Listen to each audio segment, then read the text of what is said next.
যে কোনো আমাকে সুর, তোমাদের এই যারা ব্যান্ডে ছিল তারা যদি এসে একটুখানি জাস্ট একটা সুর যদি দাও, কারণ এমনিতেই আমার খুব খ্যাতি আছে বেসুরো হিসেবে, খুব খ্যাতি আমার বেসুরো হিসেবে। হ্যাঁ, এবং সেই খ্যাতিটাকে আমি বজায় রাখার চেষ্টা করি। জাস্ট আমাকে একটা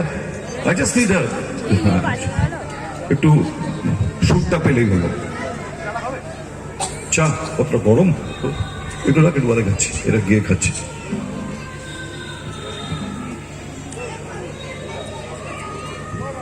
আর তোমাদেরকেও আমি হয়তো বিশিষ্ট মানুষদের কথাই বললাম, বারবার কথা বলতে গিয়ে ডাক্তারবাবুর কথা বললাম, পৌরপ্রধানের কথা বললাম, সমাজসেবীদের কথা বললাম, মধুসূদন বাবুর কথা বললাম, কিন্তু তোমরা যারা এই অনুষ্ঠানটাকে অর্গানাইজ করে, শুভকে বিং দ্য ক্যাপ্টেন, তার সঙ্গে সঙ্গে থেকে এরকম ধরনের একটা অনুষ্ঠান করছো, ক্লাবের প্রত্যেকটা সদস্যকে আমার তরফ থেকে অনেক অনেক অনেক অনেক শুভেচ্ছা রইল।